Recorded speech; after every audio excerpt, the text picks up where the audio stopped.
that there'd be a lot of times where you guys work on a lot of records, maybe not see each other in the studio at all. He's showing up at 3 a.m. You're showing up at 10 a.m. No, in the early days, it was a little bit different. We had the same hours. We was both young, so we was up all night. But I think most producers by nature are like, you know, they're night owls. They're nocturnal. And I think it's important for a producer, you know, to try to have some kind of situation where if you wake up and you have an idea for a beat in your head, that you can put it down. So we used to make a lot of music in the house, and what would happen was I would be just sitting in the room or chilling, and Pep would be like, "Come hit this beat," and he had a beat. A lot of times he already had a hook. The concept would be there, and we just go with it. Or sometimes he played the beat, and I'd be like, "Oh shit, we need to get this." Then I would do the hook, and we would just go from there. It wasn't until much later in the career where we ended up living in different cities and we didn't see each other as much as possible. But by that time, the chemistry and the formula with me and him was already set. I mean, anybody that can tell you, my wife is, she can tell you, me and Pep could be in a room, opposite sides of the room, and write an entire song. Like, he's got one verse, I got another one, we're gonna split the last one, and never say a word to each other about what we've written, when we come in, when we come out, and everything always fell together because he knew how I was looking at shit, and I knew how he was looking at shit. So it wasn't ever an opportunity for us to step on each other's toes. From the first couple records, when you look back at that time up to like '94, is there any record in particular that comes to mind? Is one that you think of as particularly special or near and dear to your heart? I think, to be honest, I think the Pocket Full of Stones remix was a big move. You know, with that being on the Minister Society soundtrack, that being on a movie soundtrack, being from Port Arthur, Texas, was almost bigger than being on a major label. Like being associated to a movie, and then like, you know, we had snippets of the movie early. I had the whole script, and you know, it was crazy. And then they changed the ending of Menace. A lot of people don't know that wasn't the real ending of Menace. Well, like, you saw it, I had the script. Wait, hold on. Rapid Ring. Unfortunately, we have another Texas legend, Rapid Ring, ladies and gentlemen. Rapid Ring in the building. Play us a little Pocket Full of Stones remix.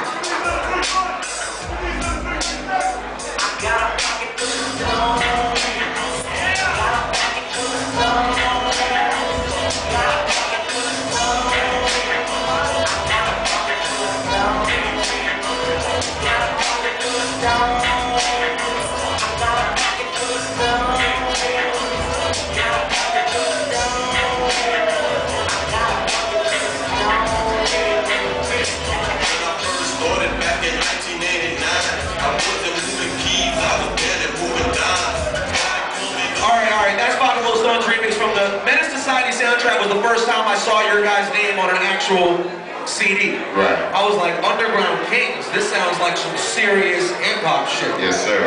So, real quick, what's the different endings of Menace Society? Hold up. Oh, yeah. The original ending to Menace Society was O-Dog was supposed to die, too. But then they went with the irony of O-Dog living and King dying. Because they was like in the streets, if the gangster doesn't always die. You know what I'm saying? Was that movie super well received around your way? Like, did everyone fuck with that? I don't know anybody when Menace to Society came out that wasn't fucking with Menace. It was on some whole other shit. It was Boys in the Hood, but it was really showing, you know, Boys in the Hood was really, a majority of that movie was in the neighborhood, the nice part, and it was really showing how the element was coming into the community that was trying to keep the family unit together. Whereas Menace was in a situation where the family unit was already fucked up.